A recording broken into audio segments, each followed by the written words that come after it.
Welcome into the Chiefs Report. I am Harrison Graham, back with another video just for you guys. Got a lot of Chiefs news and rumors to jump into today, so let's go ahead and get started with Patrick Mahomes.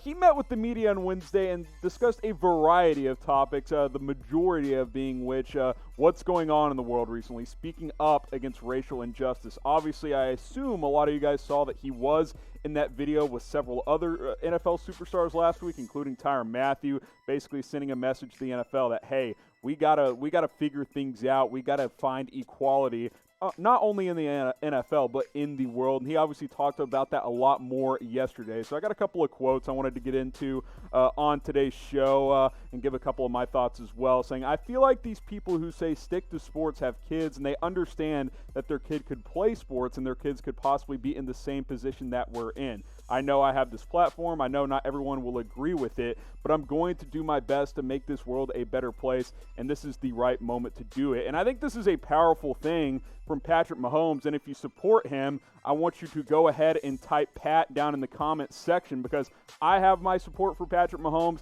Look, I believe you should always stand up for what you believe in, even if the wrong people disagree. Like, if you know it's right, you should do it, and that is what Patrick Mahomes is doing. He's being a leader. He's standing up for racial equality. I commend him very, very highly, and someone who supports him as well is his head coach, Andy Reid, saying, I'm so happy. I'm fired up about our younger generation. We have this great country, and these kids know how great this country is, and all they want to do is to make it better. We're sitting here with the push on Black Lives Matter, and absolutely they do matter, man. I believe it's a beautiful thing, and I am in complete support of them. Another one from Mahomes here, saying it's when he was asked about whether or not he'll kneel this season, saying, look, it's not about who kneels and who doesn't kneel. It's about having the right to peacefully protest and to recognize that social injustices are happening and racial inequality does happen every single day. I just want the community to be somewhere where everybody, including black people, can feel like they can go into the community and be safe. And he had a lot of other things to say as well. He obviously comes from a unique situation where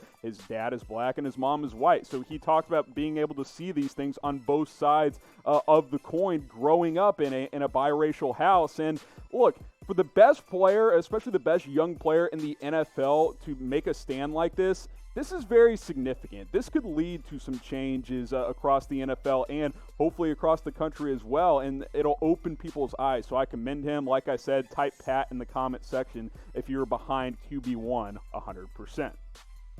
All right, guys, I've been getting some flack recently at the office because, look, I love talking about the Kansas City Chiefs, Super Bowl champions. I want to do videos every day, but look at our other Chat Sports team channels. They just have more subs than we do. We have over 5,000. We're growing at a pretty good clip.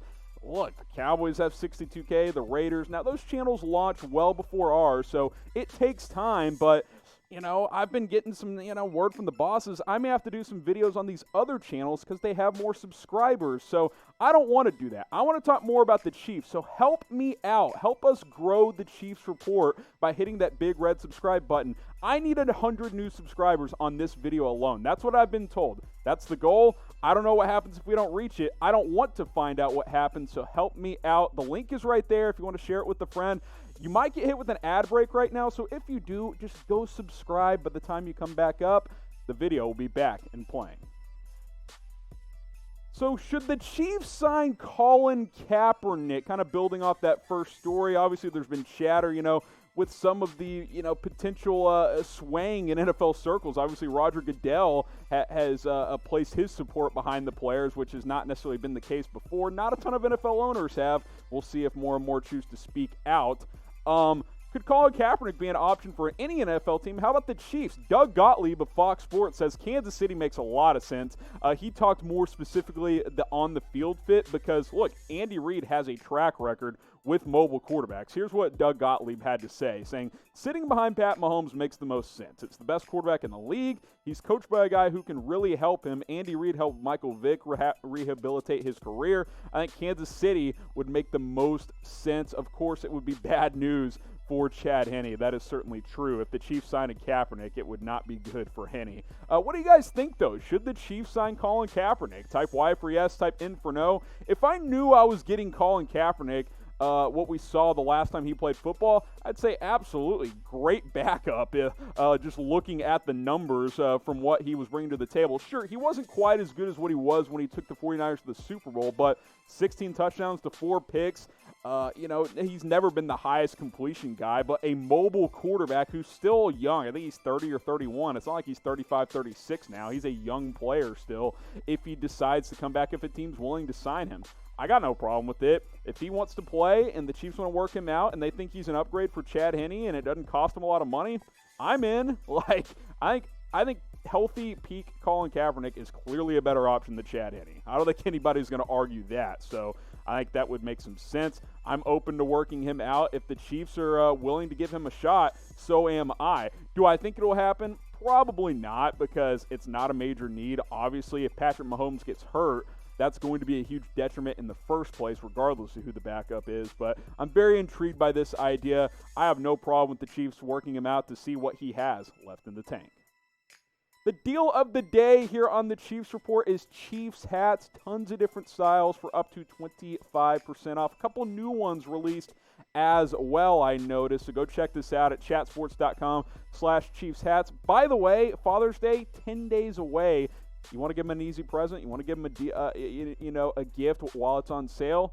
Just give him a Chiefs hat. Help him celebrate the Super Bowl and give him a new lid for the new season. Chatsports.com/Chiefs hats. They're up to 25% off. We got some Super Bowl ones as well. I'll put that link in the comments. Put it in the description. Make it easier for you guys to shop today. Back to Mahomes a little bit, but really more his supporting cast, as Bleacher Report ranked all 32 NFL teams' supporting cast on offense. They said Mahomes has the best one, and hey, look, it's hard to argue, right? Like, I hate the argument when people say, Mahomes, he wouldn't be nearly as good anywhere else. I think he'd be good anywhere, but he's in a great situation. We got to be honest. Andy Reid's a great offensive mind, as is Eric Bieniemy, and this supporting cast is pretty fantastic. The offensive line is good. The skill talent is ridiculous at all three position groups. The running back, sure, you don't have a superstar, but all of these guys can run and catch. Damian Williams, great. He's been awesome in the playoffs, especially. Edwards-Helaire, Andy Reid thinks he's a better Brian Westbrook. If that's true, watch out, NFL defenses. DeAndre Washington's a good pass catcher. Darwin Thompson, Darrell Williams have some good ability as well. We know how good the receivers are. Tyreek Hill is probably the most dangerous receiver in the NFL because he can take it to the house on any play. Ask him McCole Hardman. Sammy Watkins is really good as well. Oh, by the way, Demarcus Robinson, you're not going to find a better fourth wide receiver in the NFL, and he's basically their fifth wide receiver because they have Travis Kelce, who's basically a receiver and is probably the best tight end in the NFL. The supporting cast Patrick Mahomes and this Chiefs offense has is fantastic. Now, that doesn't take away from what Mahomes brings to the table, but I can't really argue with Bleacher Report when they say that the Chiefs offense, and Mahomes specifically, has the best skill set and best supporting cast to work with. Like, the proof is in the pudding. There are a lot of really good weapons on this offense. Now, Travis Kelce and Tyreek Hill are probably the two best, outside of course, Mahomes. Who do you think the better player is? Type K for Kelce, type H for Hill. If you can't pick, just type S for same, because they're both equally very, very good in my opinion. But if you think it's one or the other, type K for Kelce or type H for Hill. Quick reminder, we need 100 new subscribers on today's video, so go ahead and help me out. Hit that subscribe button. I want to do Chiefs videos every day. Can't justify it right now because we don't have enough subscribers, so go ahead and hit that big red button and share that link with a friend. It's youtube.com/ChiefsTV. Last story / rumor here. Is it a big, important year for Frank Clark? The Arrowhead Report put this out there saying that he needs to take his game to another level in 2020. It is a big year for Frank Clark. Now, he was pretty effective last year, had 8 sacks despite battling some injuries, but the reason they brought this to the table is his contract really starts to ramp up a little bit this year, but especially starting in 2021. So he really needs to prove that he can be that game wrecker off the edge on this defensive line. Like I said, he wasn't bad last year by any means. Remember, he had the neck stinger problem as well. Still had 8 sacks, and in the playoffs, he was awesome. Only trailed Nick Bosa in pressures throughout the playoff run, which Nick Bosa's really good. So that's certainly nothing to be ashamed of, to be behind him. But I expect a bounce-back year in terms of 10-plus sacks. So I'm typing over on this one. Had 13 a couple of seasons ago with Seattle. That's the type of player Kansas City traded for. They didn't pay Frank Clark $100+ million for 8 sacks. Still a good season, but they're expecting a lot more, as am I. I'm typing O for over 8 sacks. And the reason you need 10-plus sacks per year out of this guy is because look at the cap hit moving forward. This year, 19.3. Okay, that's fine. 26 next year, though. That's quite a bit. Then it jumps even more in 22 and in 2023. You see the note down below. The Chiefs can get out of his contract starting after 2021 for just under $13 million in dead cap, and really after 2022 for less than $7 million in dead cap if they choose to do so. But hopefully he's just a game wrecker and he justifies this contract. That's obviously the goal. That's what they paid for. That's why they traded for Frank Clark from Seattle just last offseason. I think he'll bounce back, especially if Chris Jones is in the fold moving forward, which we are all hoping that is going to be the case.